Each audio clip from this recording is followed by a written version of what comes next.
Welcome back, mighty Vandals, to Tubs at the Club, brought to you by Snake River Stampede Whiskey, but we'll tell you a little bit more about that later in the show. We're the Idaho Vandals affiliate on the Big Sky Podcast Network. I am your most of the time host, Dallas Hammer, joined by the newest member of Tubs at the Club. It's Treeb Talks. Howdy, Dallas. It's good to see you. It's good to be on the show. It's good to be talking about a good football team, ladies and gentlemen. The Jacksonville Jaguars continue to disappoint me week after week, but the Idaho Vandals continue to put a smile on my face. So I'm happy to be talking about a good football program. Yeah, for at least the next 60 minutes, we're going to be talking about good football here, not about Jags football, Treeb. So turn that frown upside down. Speaking of frowns upside down, it's the happiest man in Moscow, producer redacted, Martin Heemstra. It's going good, a little shaky, almost had a potential Tubbs postponement because of weather, but we are here, and it's good to be on the show again. We are here. We have survived the haboob, as T-Cash put it in the Discord comment section. And for those listening, you don't know that I lied to you. Anybody watching knows. But if you're listening, you're actually going to meet the actual newest member of Tubbs. It's Geoff Leediker. Geoff, tell the people who you are. Hey, what's up, guys? As Dallas said, I'm Geoff Leediker. I write for Field Goals, covering the Seattle Seahawks, and I thought it'd be a good idea to, bring my talents over here and write for the Vandals too. So we're going to get into that in a second. But Martin and Geoff, you guys both missed the reaction show. Guys, what did you think of ACU Idaho? Martin, you were there, boots on the ground, feet in the Buckies. What'd you think? It was a fun time in Texas. It was humid. Oh, there's a kitty in the background now, I see. It was a fun time. It was fun to meet Captain. I'm pretty sure I'm missing a few other people that I saw at the show, but first half was great. Second half was a little shaky, but hey, they pulled out another W. I don't care how ugly or how perfect it is. Just win, baby. But yeah, it was a fun time. If you ever get if you ever get a chance to go to an away game, Abilene Christian was a fun one. It was a little humid, but hey, Texas is always effing humid, but I'd say it was a good time. Geoff, your first fan question in the comment section. Jason Mayer hitting us with the hashtag hard-hitting questions. Is it pronounced GIF or GIF? So I know for a fact that the creator of the GIF said it was GIF, but he's wrong. It's GIF. Woo! All right, Geoff, you passed the test. You get to stay being a member of Tubs at the Club. Geoff, before we get into talking about the new opportunities you have with Tubs at the Club, what did you think of that ACU Idaho game? Well, it was a lot of fun. It was really awesome right up until it wasn't. It definitely got sketchy there in the second half. Jack Wagner is an awesome quarterback, but I've noticed the last couple games he just kind of disappears in the second half, and that's inexperience showing up. But I'm excited about his future. And we are excited about our future here at Tubs at the Club, guys. So Geoff mentioned he writes for Field Goals. He has founded the initial, what we're calling the TubsStack. It is Geoff's term. Beautiful term, by the way. TubsAtTheClub.substack.com. Our new newsletter / blog, I guess is maybe the best way to say it. I can see Martin firing it up in the background. We'll get it up on the stage for our viewers here shortly. But if you're looking for more written content, we used to have a website, and way back in the day, the original version of Tubs at the Club was a website created by Sean Kramer. We have moved away from that, and obviously have been this podcast under multiple iterations of hosts, but now we're back into the print game. Geoff, this was your idea and your baby. What kind of brought you to thinking, hey, I could do something here? I love talking football. It's my pastime. I'm really good about it with the Seahawks. I 365 days a year, I'm thinking about them, yapping about them. And I love my Vandals too. My first favorite team. Why wouldn't I do the same thing? Love that. You're a born and raised in the Palouse area, right, Geoff? Raised. I was not born. I was born in Texas, actually. Born in Texas, but raised in. Okay. Moved up here when I was 4. So hey, you know what? We're gonna count it. So, guys, again, tubsattheclub.substack.com. We'll start throwing the links around. Right now, it's totally free to sign up. All it takes you is, 30 seconds to go to tubsattheclub.substack.com and throw your email address in there. Jeff's already got a couple posts up. His very first post was the reaction piece to Idaho defeating Abilene Christian 27-24. And then just today, he and Patty Frakes put out a piece previewing Idaho at UC Davis.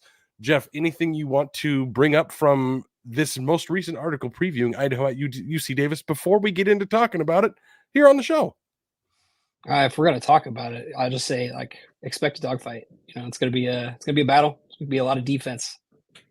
So again, you guys are going to hear Jeff Treeb and I break this all down. But if you want to get an even deeper look at this team, again, tubsattheclub.substack.com. I'm going to keep saying it out loud because I got to remember to pitch it, because people in the comment section have been telling me I do need to do a better job of dropping links and reminding people that we have a Patreon and all those things.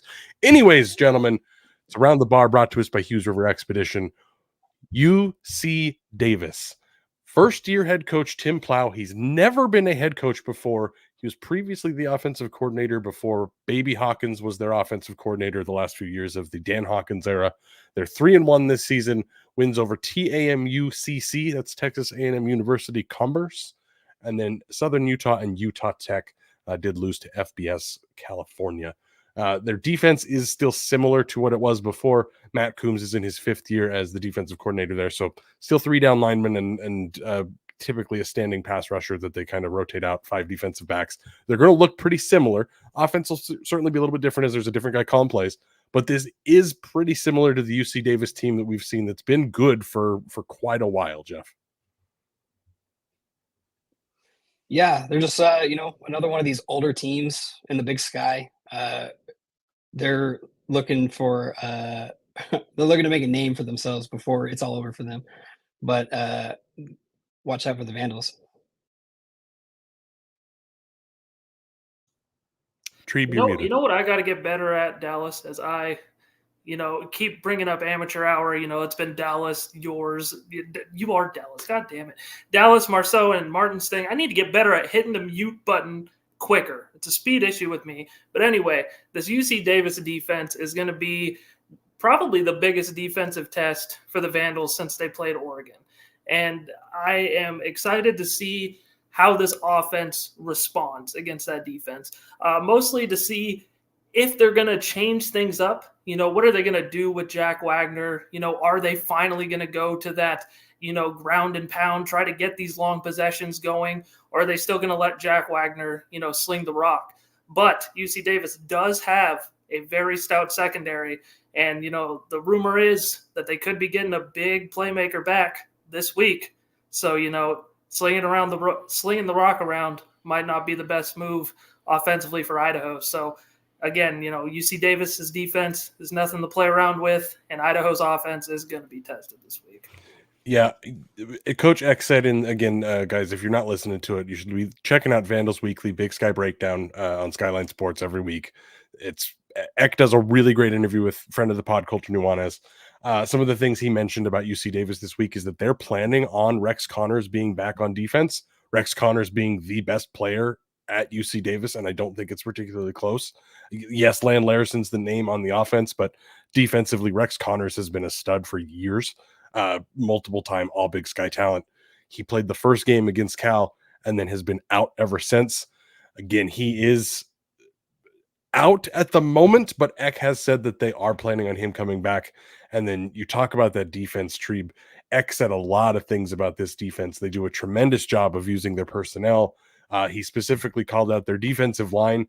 Zach Kennedy, another All Big Sky guy, and Evan Bearden are both 6'5" on the kind of the edges of the nose tackle or nose guard, excuse me.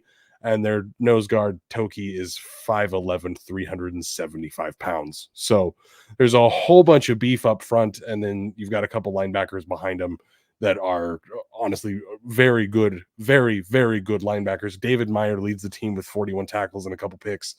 Rex Connors' little brother Porter is their other linebacker there. This is probably the best defense Idaho has faced since Oregon, and I think it's going to be the biggest tough test for especially this offensive line as they have been young and growing. really makes me nervous, Jeff, for this weekend, seeing what Idaho's got to go up against defensively. Yeah, I was looking at the stats earlier, and Miles Hastings he's a gunslinging quarterback. He plays fast and loose, and when you got somebody like Keyshawn James newbie bearing down on you, and you're a fast and loose quarterback, it's not always the best thing for your offense. That leads to a lot of turnovers, leads to a lot of sacks, just mistakes. Those are things we can take advantage of, and I like our odds there. Yeah, Dallas, bouncing back to what you were talking about with the offensive line, I want to see them show up and play well in this game, because throughout the season, this offensive line, they've looked the best that they have throughout the entire Jason Eck era. And that's even with, the injuries that they have sustained. But in the second half against Abilene Christian, I think they started to slow down a little bit. They started to kind of go back to their ways, and the 2022, 2023, they didn't look that impressive, right? So I'd like to see them really step up in a big way, not only against the pass rush, but especially, against the run as well. Try to get those chunk yards with Eli Cummings, Nate Thomas, and really try to control this game at the line of scrimmage. That's going to be the biggest factor, I think, offensively for Idaho, is going to be that offensive line against a defensive line for UC Davis that is very, very stout. Top to bottom, they got, really good starters just up and down that defensive line. And, they're going to give Wagner some time, but I think it's going to be really important to run the ball in this one. Yeah, you look at the stats running the ball. Defensively, they held Cal to 2.7 yards a carry, which is incredible. Absolutely incredible to hold a Power 5 team that is not known for being able to throw the ball. They are certainly a run-first offense there. Held them to 2.7 yards a carry. But then the last 2 weeks against Southern Utah and Utah Tech, 5.4 yards a carry and 4.7 yards a carry. So kind of inconsistent there. But as you mentioned, there's just so much size there. They have a ton of depth. They're seniors and juniors all over. There's only 5 or 6 underclassmen in the 2 deep across the entire roster. It is a very stacked senior-led team, and that is going to cause some problems at times. You mentioned you got to get the running game going, especially because these are probably the best corners Idaho has seen since Oregon. Eck specifically called out Kavir Baines, their nickel corner. The guy, looking up his stats, he's got 5 pass breakups already in 4 games. He's got a pick. He's got a forced fumble. He's got a fumble recovery. This is a team that does force a bunch of turnovers, which is not great. And that comes back to Jeff's point. Hey, if you can get Miles Hastings under some pressure and make him make a couple mistakes, he does have 5 interceptions this year in 4 games. That's certainly going to be a huge key for Idaho. If you can run the ball offensively and kill that clock, and if you can force their quarterback into a couple turnovers, that's probably the recipe for success. Patty Frakes in the comment section very quickly. When both Connors brothers were out with injury, they didn't look quite as good on the run D side of things. With those 2 back, they'll be a really good run stopping front. 100%. And just one thing to just quickly add, Jack Wagner's played clean football all season. He hasn't turned the ball over. This UC Davis defense, they turn the ball over. They get turnovers. And this is a test for Jack Wagner as much as it is. Like, you cannot turn the ball over against a good defense. Like, for how well he's been playing and making good decisions as far as where to throw the ball and hasn't made those bad reads, like, this is a defense that's going to force you into some bad reads. Whether it's the defensive line that's going to, barrel down on you, or just these DBs making a play. And I think a big part of that is going to be, he's going to have to kind of write that chemistry with Mark Hamper. He's going to have to throw balls to him that he can catch and, be able to make those connections, get the tight ends a little bit more involved. They've been, relatively quiet this season for the most part. Alex Moore got a couple of receptions to start the game against Abilene Christian, but after that, he was a little quiet, and they kind of reserved them for the red zone. But really, just Jack Wagner has to continue to play mistake-free football against a team that really is good at creating turnovers. Which really helps them, because offensively, they just last week they they forced those turnovers, and what it was ending up was just field goals. They scored a touchdown on their first drive. They picked off and recovered a fumble from Utah Tech in back-to-back plays, but then they kicked 5 field goals in a row, or maybe it was 4. Regardless, it was not the type of football that wins you football games. Jeff, I've been one of the first people to read the TubsStack today because, in the Discord, that's where it was posted first.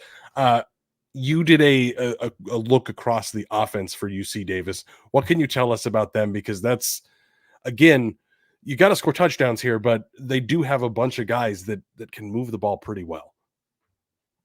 Absolutely. I mean, they're a multi-dimensional offense, but it all runs through Hastings. Remind me of the running back's name. I just went blank. Larison. Thank you. Yeah, he just gobbles up yards. I like our run defense, though. I think we're going to force Hastings to stand in the pocket quite a lot and limit what Larison can do, hopefully. There hasn't been many instances this year that I can recall off the top of my head, and if there is, correct me and, make me look stupid, but I don't recall really a running back truly dominating the Vandals on the ground this season. Larison has a chance to do that. He's that kind of running back. And the last time Idaho played UC Davis, Eck mentioned it in his interview, that was the last time, and probably really the only time during the Eck era that they just got dog walked. They got worked from start to finish in that game. I remember going to it, and I was blown away by how well they played in that game. But they have that tape, and I think the fact that they did lose so bad and they got worked the way that they did, and they have that kind of tape, they're going to know how to attack them this time around. Granted, there is a new head coach, but, not that much change, not that much of a difference there. So they should be able to approach this better this time around, knowing what they have to do. I like Idaho's chances if they force Miles Hastings to pass the ball. But I think even if they, if they're in a 2 possession lead or 3 possession lead, that's Idaho, I think they're still going to try and give Larison his carries, because that's just how talented he is. So they're not going to put Hastings in a spot where he's going to have to throw, 50, 40 times in this game. So it's all about stopping Larison, who is a very, very special player from Idaho. Yeah, if Hastings does have to throw that much, I do expect a lot of receptions are going to come Larison's way. Interestingly enough, he's their number 2 receiver this year. He's got 88 carries for 393 yards and 3 touchdowns, but then he's their number 2 receiver in catches and yards with 16 receptions for 196 yards. Eck specifically mentioned that Larison is probably the best back in the conference. He's a weapon running and receiving. He's a physical, patient runner who has tremendous vision. If you avoid one gap, he'll usually find it, and that's what separates great backs from pretty good backs. And then I thought it was really interesting. Another thing he said in that interview shortly afterwards was, it kind of bothers me seeing a great player from our league from the state of Idaho that isn't playing for Idaho, and that he really wants to make sure that Idaho gets the best Big Sky players from the state of Idaho. So it's nice to see that, hey, Eck is pretty aware of the best running back in this conference is from Caldwell, Idaho, and didn't get much of a look from the previous regime here. As somebody maybe producing in public said, thanks, Pee-Pee, in the comments for Tubbs at the Club. Yeah, I'm thrilled with the running backs Idaho has here now, but kind of feel like they missed on Larison there. Anyways, Patty Frakes in the comment section, their running game has been similar to Idaho's last year with Woods. Larison makes a lot out of not much blocking wise. That wasn't against elite defenses, though. That is the one thing we haven't talked about, guys. Their offensive line has struggled this year. They have not been the same guys that they were last year. They replaced a couple graduates, brought back most of the same room, but their offense, they just haven't been scoring points the way that you'd expect UC Davis to do that with, again, the best running back in the conference. That receiver, CJ Hutton, is quite solid. Miles Hastings has been a first-team All-Big Sky quarterback. Like, you'd think that this team would be scoring more points, but they just haven't. They have not been getting a great push in the run game, so Larison makes a lot out of nothing. they've pass protected all right, but their right tackle Ernesto Nava went down 2 weeks ago, didn't play last week. He's still listed as the starter on the depth chart, but again, we're talking about an offensive line that's already starting to struggle. And like Jeff said, all you got to do is you got to get Hastings under some pressure and hope he makes a couple mistakes against an elite defense that I don't believe they have seen yet this year. I mean, obviously there's FBS Cal, but when you're talking their FCS out of conference, they have not seen a team like Idaho yet. I agree with that. And I think Keyshawn James Newby, obviously, we got to touch on him. Jeff already did a little bit. But the fact that he's playing at the level that he is extremely, extremely, a benefit for Idaho to have. But I think what, kind of goes under the radar and doesn't get talked about a lot for this Idaho defense is how well their linebackers have played. I think they have exceeded expectations this year. When I would talk to Jason Eck about the linebackers in the spring or going back to last year, I think he was a little hesitant to say that would be, not necessarily a strong unit, but one of their better units just based off of youth and, not much experience there. But, guys like Jackson Eck, Zach Johnson have been kind of all over the field making plays for this defense. And, there have been some lapses sometimes, some missed tackles here and there, but you're going to expect that with some young players. But for the most part, they have played well, and they've played well against the run and have been, just as beneficial to this front seven as the D-line has been. And just with how the D-line has been able to rotate so many bodies. I mean, you got guys like Mateus McLean, number 89, the Priest River kid. He's getting on the field, religiously. He's getting snaps. And, that's during games when they're still close. Like, that's how many bodies they have on that defensive line, and they're playing extremely well. They're going to match up against UC Davis's offensive line, again, extremely well. And I expect them to put Miles Hastings under duress and, hopefully they can scheme up something defensively where they can really stop the run and make an impact here. We're going to get Jeff's key to the game here in just a minute. And I think it's going to probably sound kind of like what Treeb was just talking about. But before we get to that, guys, if you are looking for a great all-inclusive week-long vacation, don't look past your backyard. Hughes River Expeditions has been Vandal-owned and operated since 1976, and they're ready to take you on the vacation of a lifetime. Enjoy a multi-day trip down the Middle Fork of the Salmon, the main Salmon River of no return, the Salmon River Canyons, or even the Selway. And you can check out special trips like one to see the Perseid meteor shower. Camp on pristine beaches, if Bryan's listening. Run amazing whitewater, hike scenic trails, spot wildlife, soak in the beautiful natural hot springs, and the same thing I say every single week, guys. Fish the most remote stretches of river in the entire USA. Just bring your clothes, and HRE will handle the rest. Grab a paddle, catch dinner, and ride the bull all throughout the Gem State. Give Colin a call now, 406-540-4450. Tell him the Tubbs guys sent you, or you can check him out at hughesriver.com. Jeff, circling back around, your key to the game. I'm guessing it's going to sound pretty similar to what Treeb was just saying. Yeah. I wrote about it earlier in the TubsStack. Again, go check it out if you haven't. I think it comes down to really just keeping Hastings off balance, off timing. There's going to be a challenge, especially with Land. If we're putting a lot of pressure on Hastings, they're going to look to get Land the ball in a screen, out in the flat, in a little hook route, and that could create some problems, especially if we're trying to deal with Hutton over top. We're trying to, put a cap on their air game, and I lost my train of thought. What were we talking about?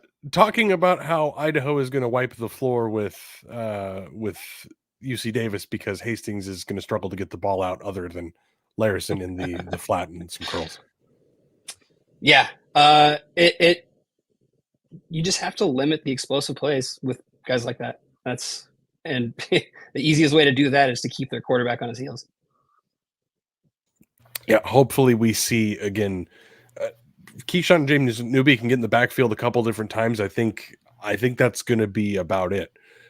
Now, the one caveat here is, Treeb, like you mentioned, the one time Idaho's ever had their ass kicked under Jason Eck, again, across all of the FBS games that they've played, the one time that they got their ass kicked was UC Davis in 2022 at home. Idaho has not actually beat UC Davis since the mid-90s. Now, yeah, it's because Idaho's only played them 5 times since 1997, and that was the last time the Vandals won. But it's something Eck is very aware of. He mentioned it in that same interview with Skyline Sports, that they physically wore us out on both sides of the ball. Now, that is obviously going to be a little bit different from the defensive line. You've already hit that, Treeb. This is the deepest group on the Idaho roster. Chuck Caswell in the comment section, Jeff's train of thought was not on the right track. We had Treeb here, and I thought he was going to keep us on the right track, but I guess not. The right track guide is taking the night off. Yeah, I did. It's the weather. I was, But the defensive line is obviously not going to be overmatched and overpowered the way that they were in 2022. Offensive line against their defensive line, knowing the size that they have and the experience they have, that is going to be the one caveat here. Is a little bit nervous about it. I'm hoping that the Dan Hawkins energy is gone. Dan Hawkins just seemed to have Idaho's number. Now that he's gone, hopefully this is going to look like a little bit different story, Treeb. Yeah, and UC Davis too. And I think we've been giving them their props throughout this episode. They are a very talented Big Sky team. One thing that I don't want to see, and I know it's in his DNA, it's in Jason Eck's DNA, but if there's a 4th down and it doesn't make sense to go for it, the analytics, whatever. I've never seen these analytics. I think these are fake analytics. It's just a word. But, try to take your points when you can and do it when it makes sense. I really would like to see Jason Eck kind of play it by the book and try to do things that make sense, and you won't be questioning him at the end of it. Like, right, we said it at the end of the show. If that play action pass on 4th down works, that goal line fade, we'd be praising him for it. But I think at the same time, we would still be like, why did you call that? Like, I think that there's still a train of thought to say that probably wasn't the best move. If there is a 4th down like that, you should take the points, you should punt the ball, and, just make it make sense, really dive into the analytics. But I think the biggest key to this game is Jack Wagner's continued progression, right? He's looked the part, in my opinion, as the starting quarterback for Idaho, and he's, Idaho's called plays and he's played to his strengths extremely well. But this defense causes turnovers. How will he respond if he turns the ball over? Is he going to, turn into a shell? Is he going to get scared? Is he going to, what is he going to do? If he, does something really bad after that, then that's going to be something to worry about. But if he continues to play clean football, that's good. I want to see how Jack Wagner responds to a turnover if that happens. And hopefully he doesn't turn the ball over again, and he does continue his development and, makes those connections with Mark Hamper, throws those balls, in the right place, and Idaho can continue on the right track to victory here. Yeah. The one thing I have that is not been said yet that does make me feel pretty good about this matchup.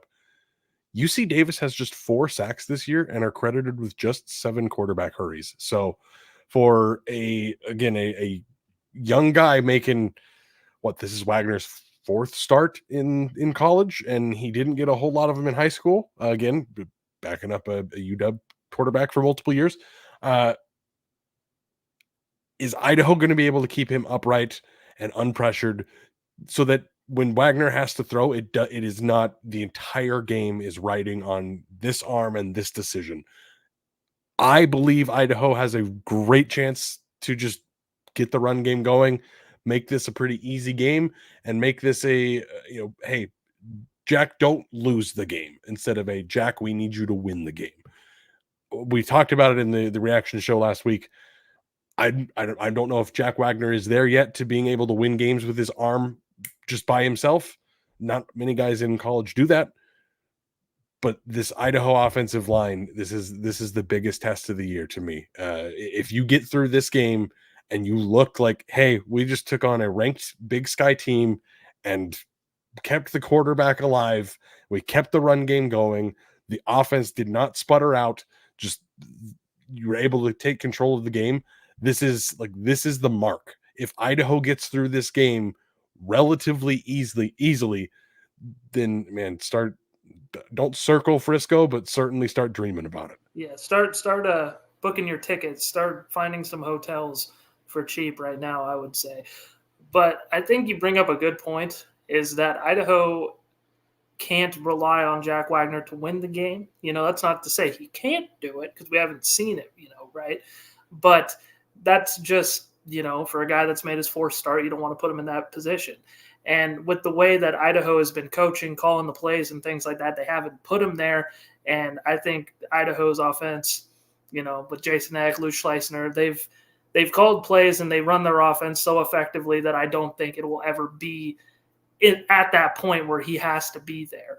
And if he's at that point, it's going to be late in the game, right? It's not going to be mistake after mistake where he feels like he has to chase. So it's good Jack Wagner has that coaching to back up his play. And, another thing too, and they will continue to do this, but just the creative ways that Idaho can run the ball with the Wildcat and just the many different ways they are getting the ball in Eli Cummings and Nate Thomas's hands. If they continue to do that effectively, there's no reason this can't be an old school Jason Eck, type of game. But I feel like I've been saying it every single episode here and we haven't seen it, but I feel like if there's ever been a game, it's going to be this one. But watch Jack Wagner throw for like 450 yards or something. I would love that. I do want to give a quick shout out to Travis Thompson and a handful of other folks that have been saying it in the comment section all night long. Travis Thompson's comment, tight end. We have the weapons, need them involved. This is, again, the most stellar tight end room that's been around since the era began. It's time to start seeing some of those guys roll through. Gentlemen, it's time. We're halfway through the show already. Your final thoughts, Jeff. I'm going to give the floor to you first. Final thoughts about Idaho UC Davis, if there's anything we haven't covered. Yeah, look, I saw somebody in the comments say that Jack Wagner is getting better every week, and that's absolutely true. He looks like a new quarterback every week. And if we could, get the run game established, whether it's in Wildcat, preferably not in Wildcat because that doesn't set up play action too well. But, if we can get play action going, get those tight ends cooking, I think we're going to roll through this one. This is a game that if the Vandals win handily, like Dallas said, it sets up just a whole wave of optimism. This has, this is a game that can just make the whole city of Moscow and all the Idaho faithful just feel euphoric until the postseason, right? Like this is a game that can do so much for the fan base, can do so much for the Vandals' hopes, not only, making the postseason, but making a deep run in that thing. And it's crazy the turnaround those Vandals have had. And it's been a fun ride to watch. And they're doing all this with a second string quarterback, fellas. Yeah, honestly, insane that this is where we're at with Idaho and their backup quarterback, talking about the number 4 team in the country that's already lost very close to a top, at the time, 5 FBS school, beat an FBS school, beat 2 ranked opponents in the FCS, and are now taking on yet another ranked opponent and should hopefully get the dub. James Jacobs in the comment section, we need more Cox. I'm just going to leave it right there at that. Patty Frakes, this will be a really tough matchup. Thinks it's going to be a 27-23 type of game. We're going to get to the scores in a little bit, because what we're going to do is the same thing that we've been doing the last couple of weeks. We're going to make everybody wait for the final score prediction, and we're going to do it at the very end of the show. But first, we have a special guest joining us very quickly for the next 30 seconds. So if you want to make your Vandal game day, look, you can't go wrong with reaching for a bottle of Snake River Stampede. You have two options. Either their entry-level Snake River Stampede, or if you want to celebrate a big Vandal win, you can reach up and grab that Snake River Stampede 1915 Small Batch Edition. Either option is a double barrel finish, first fill of bourbon for both, and then your Stampede finishes in Oloroso sherry casks. Your 1915, in addition to being aged a couple extra years, it's finished in ex-Canadian rye whiskey casks. You can't go wrong either way. Grab yourself a bottle of Snake River. Wow, incredible that Bryan just showed up for about 28 seconds there and then just disappeared without ever saying hi or bye. I'll get over it though. Gentlemen, it's time for the Big Sky Pick'em. Week 4's results. Geoff went perfect, 0 for 0, because wasn't part of the crew yet. But again, flawless record there, Geoff. Marten goes 8-3. Treeb goes 9-2. Well, Bryan and I both went 10-1. I don't know what our actual totals are, gentlemen. At some point, Marten or me or Treeb or Bryan or somebody will decide to count them all up. So we're just going to plow right ahead into week 5, like Tim Plow. Stupid joke. Gentlemen, the first game we're going to cover, McNeese State versus Weber State in Weber's Stadium, Stewart Stadium in Ogden, Utah. Weber. Thank you, Marten. We're going to go Marten, then Geoff, then Treeb, then I'll finish it off. Geoff, you're up. Yeah, Weber. That's a good question. Weber, or I already forgot. Who are they playing again, Dallas? McNeese State, the team of former Grizz quarterback Howell. I think it's their third Southland Conference team they've played this year out of conference. Right, so yeah, not all the Big Sky teams are in conference play yet. I will go with Weber State as well. Yeah, it's going to be a clean sweep from us on the Weber side here. Bryan also picking Weber State. This is Weber, I believe, 25th in the nation. This is probably going to be a pretty good game. Marten, as you said, this is the third week in a row that Weber State is playing a team from the Southland, which is kind of strange, but Weber State coming in off of a huge blowout of Northwestern State. It was probably the worst team in the Southland. They crushed Portland State. They got crushed by UW in the FBS, and then they lost 17-16 at Lamar a couple weeks ago.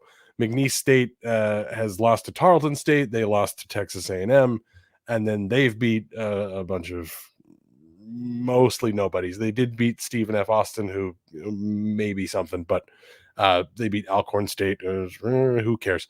I'm gonna give it to Weber because it's in Weber. I think that their offense should be enough to get it done. Mickey Mental makes some head scratching calls. I wouldn't say that they're quite as bad as the team in Cheney does. Here's Patty Frakes. Weber wins this one. It's not particularly close. Weber's a lot better than people realize. James Jacobs, the fighting McDowells make it interesting, but Weber 24-21. Yeah, I just don't think that McNeese is going to get it done. Weber should be pretty good. Weber's going to be one of the harder games left on Idaho's schedule. That takes us to another Big Sky matchup. This time Big Sky versus Big Sky, because we're starting to get to that season, guys. It's conference season. Sac State at NAU. I'm gonna go NAU in this. I think they win this at home with. I want to spice things up. I think NAU is gonna win at home, and the Dome teams are gonna win. Marten, you're gonna look like a genius when it happens. But I'm gonna go the other way. I think Sac State runs away with this one pretty easily. Look, I got NAU was one of the teams that fucked me last week in this pick'ems. And, I have the biggest soft spot for this team. They are my Zach Claus of Big Sky football. And I really want to see them do well. And I want to see them get this upset win. So, you know what? I'm going to work with Marten, and I'm going to take NAU as well. Well, unfortunately for Marten and Treeb, Geoff, Bryan, and Dallas are all going to be on the right side of history here. I got to go with Sac State here. Sac State, number 10 in the country. They crushed Nichols, who was ranked at the time. I believe they were 24th 2 weeks ago. They beat Texas A&M Commerce into oblivion last week. That doesn't really mean a whole lot. They're moving up from Division 2 to Division 1. They're certainly not very good. In the comment section, Duffers Tavern, NAU in an upset. Travis Thompson, NAU do. Seth Mayer, NAU makes Sac sweat, but Hornets pull it out. Patty Frakes, NAU makes it interesting. Sac pulls away late. Nate Mink, Stingers. Ron Lowney, Sac State easily. Patty Frakes, NAU has a stingy defense, though. It almost read as stingy, which would have been hilarious for the Stingers. But, unfortunately, I didn't flub that one. Patty Frakes, the matchup isn't great for NAU. NAU wants to run the ball, and Sac is really good at stopping the ball. And again, they've unfortunately figured their quarterback situation out. So I'm going to give it to Sac State. But again, NAU is certainly better than they've been. They're at least kind of interesting in the mid-tier now. Really interesting matchup here. Top 5 Portland State at Chattanooga. I know nothing about this game, but I think I'm just going to go with Chattanooga.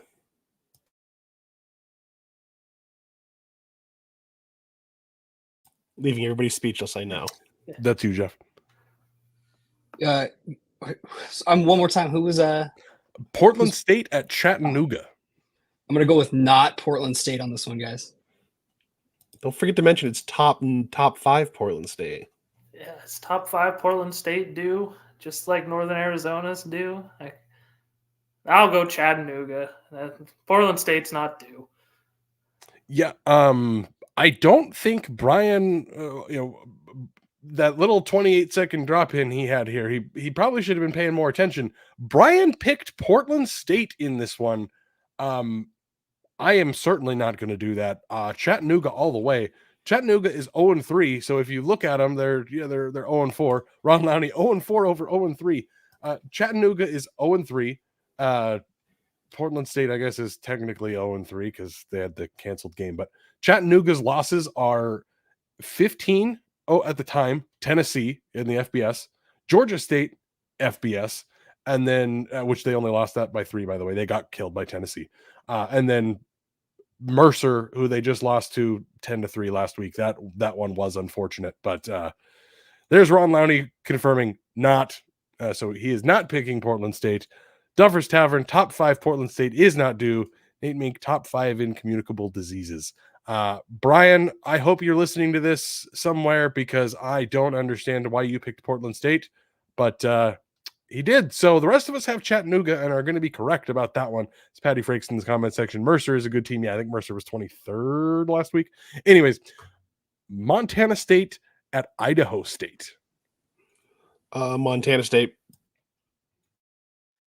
Yeah, Montana State by a lot.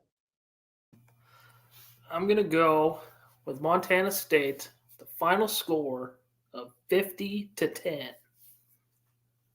Love the pick there, Treeb. That's honestly probably what it's going to look like. Travis Thompson, Bobcats by 30. Patty in the comment section. Kind of frisky. MSU is just a bad matchup for ISU. I would argue that Montana State is a pretty bad matchup for most teams. But yeah, this is not going to be a close game. I do think that Cody Hawkins has that team moving in the better direction, and they are certainly more fun than they have been in a very long time. They score some points. They move the ball fairly well. There's a lot of rebuilding that has to happen there. Patty saying MSU wins by 4 scores. Turner Webb, Cats by 90. Duffers Tavern, Montana State goes Jack Lane on the Bengals. And Ron Lowney mentioning it's a 23-point spread for MSU. But Patty Frakes, the Pokey Dome does cause weird shit to happen. Never count out the Patty, what are you talking about? What's weird shit that's happened in the Pokey Dome before? Care to explain to us? Yeah, that one cuts a little deep there for former Vandal fan Patrick. And then Seth Meyer, close for a quarter, but Bobcats win by 30. I think we're all pretty much in agreement there. Bryan and I both picked Montana State. This would have been the game of the week about 10 years ago, but nowadays I think Martin's probably going to be the only one picking this one. Montana at Eastern Washington. Eastern plays their best. Eastern wins. That would be something, wouldn't it? Yeah, definitely Montana. Eastern tries. Montana wins. Yeah. Patty, Try their best. I got nothing for you, Patty. You know the Bart Simpson gif where he's holding the cake, at least you tried, and it just throws it in the trash can? That feels like the entirety of Eastern's season this year. Wow, dude. Just there's talent there. Aaron Best is probably giving it his best, and it just hasn't worked out. Yeah, the Jags of the Big Sky. Yes, exactly. The Jacksonville Jaguars of the Big Sky. Love that, Treeb. That is unfortunately pretty spot on. Hit in the comment section. Travis Thompson, Martin's drunk. He just doesn't pick Montana. I respect the hustle. It works out every once in a while. There's a couple weeks a year that Martin looks like the smartest man in the room. James Jacobs, Eastern has Montana's number on the Inferno 45-42. I love that. Nate Meek, scary part is Martin sober. That is kind of scary. Patty saying Eastern's going to go 2-10 with a win here. 2-10 sounds realistic. I don't know that beating Montana this year does. I know Montana is not the Montana that ended last season. They're still ironing things out. Who knows if Ayat's going to play or not? But there's no reason to pick Montana to lose this game unless you're Martin, who's like the best hater in the world. And again, power to that game. Guys, we're hitting the game of the week. Everybody in the world is going to be tuned in for this one. There's going to be dozens of eyes across the planet watching it. Cal Poly at Northern Colorado.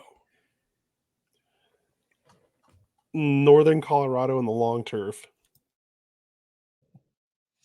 Yeah, I got to go with Northern Colorado. How many combined points do you think there's going to be in this game?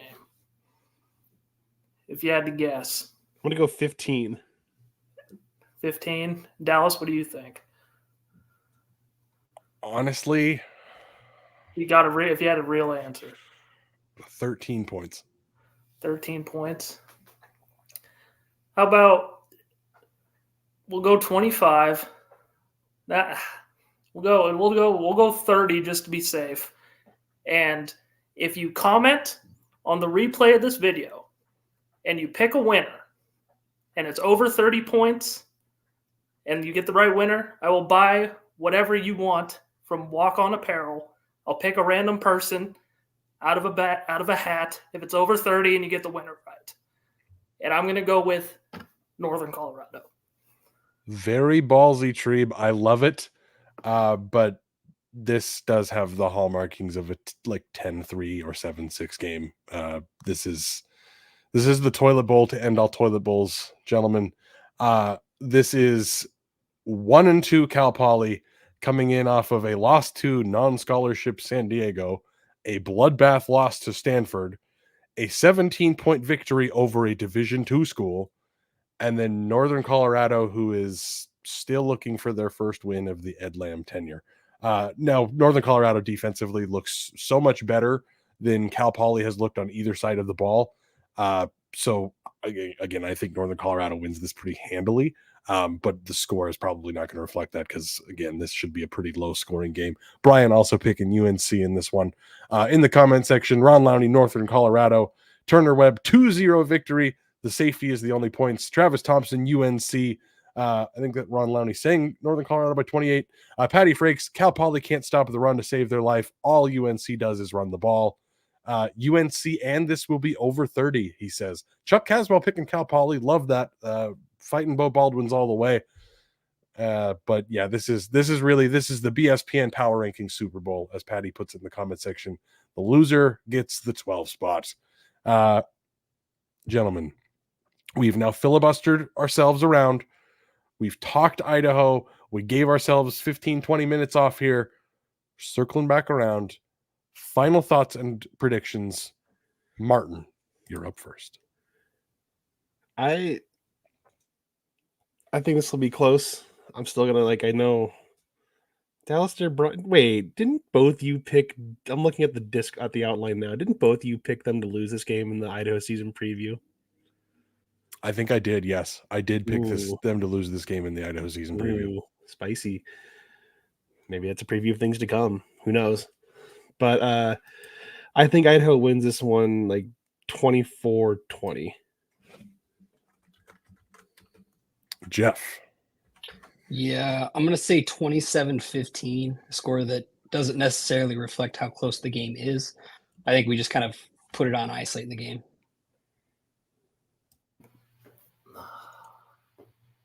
I think I may have also picked UC Davis to win this in the preseason as well. But just with, hindsight's 2020 with the way things are going. I'm going to go Idaho, and I'm going to say the final score is 24-13.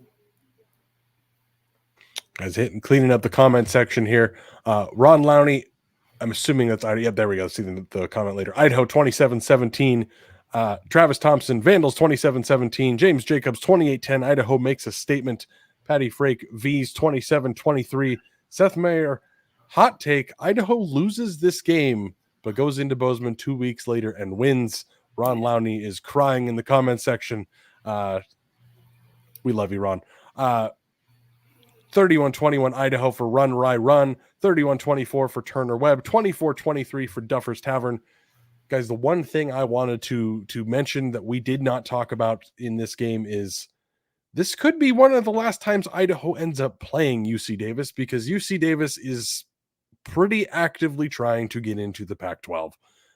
They have released some new designs of what their stadium could potentially look like. Stuff too. Yes, their athletic director is making social media posts. They are certainly trying to establish themselves as one of those schools that should be picked from the ether and dropped into the Pac-12. You thought we would get out of this show without talking about conference realignment, and here we are. The reason I wanted to hit it, not because of the conference realignment, but because last week UC Davis set their all-time attendance record. They had over 14,000 people at the stadium. I think their stadium seats 12,000, but they have those like the end caps with the grass where they're just kind of quote unquote standing room only. So I just want to point that out. This is not a Montana or Montana State level road game, but this is going to be a tougher game. UC Davis is pretty solid at home. It's one of the better environments. It's certainly not the worst. And they have ideas and designs to move on from this. So if they're going to do that, this is kind of when they have to start doing it, by absolutely filling the stands, getting nuts for, again, the number 4 team in the FCS. So I think this is going to be a very hard-fought game, but I'm going to pick Idaho 28-16. So just about the exact same score Jeff picked there. Bryan has Idaho 27-21. So it looks like, for the most part, all of us are pretty close on it. Chuck Caswell, Idaho 17-10. Captain 58, Idaho by 2 touchdowns. Patty Frakes, UC Davis gets 23 points on 3 field goals, 2 touchdowns, and 1 red zone turnover. Gary Grabow, I'll return the preseason pick favor and pick Idaho. Hope it's a good game. Gentlemen, any final thoughts before we begin to say goodbye? Don't forget to comment down below. Cal Poly and Northern Colorado. And if it's over 30 points, you get the pick right. You're going to be entered in this hat, name in a paper. We'll pick it out, and I will buy you something from Walk On Apparel. Love that, Treeb. Thank you. Again, thank you, Walk On Apparel. We love you guys. Very final things. Patreon.com/Tubs at the Club. Game is at 7 o'clock Pacific time this Saturday night. If you're looking for a place to talk Vandal football, the Discord is the best way to do it. Patreon.com/Tubs at the Club. It's less than the cost of a cup of coffee a month to get in. Again, you can pay us more than that. We certainly like that. It helps us keep the bills paid. It keeps the lights on. It allows us to start doing cool shit like, hey, we brought in a new member this week. Again, say congrats to Jeff, everybody. He's doing our tubsattheclub.com, tubsattheclub.substack.com. See, I'm not good with the tech stuff anymore. The TubsStack I think Jeff's plan is to write most weeks, probably a pregame and a postgame. Is that kind of the thought there, Jeff? Yeah, I'm trying to do at least a preview and a recap every week, and anything else I can get going to. Absolutely love it. Guys, check us out on Patreon. Check us out on our new words are hard. Check us out on our new Substack. I need somebody here to get me on the right track, Treeb, because I am stumbling all over the place. Patty Frakes in the comment section saying he's going to be throwing some things in there as well.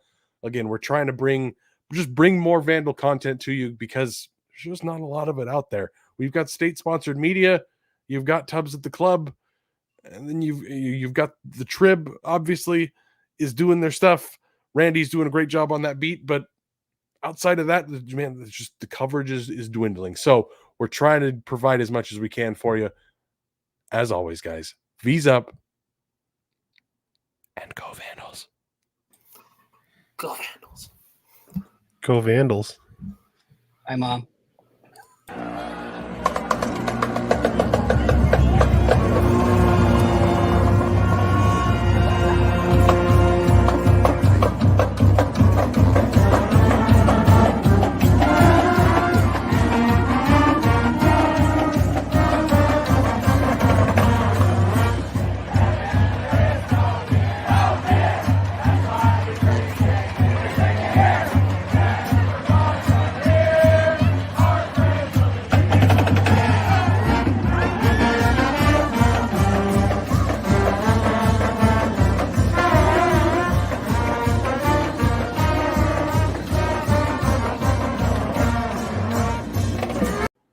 Go Vandals. Go Vandals.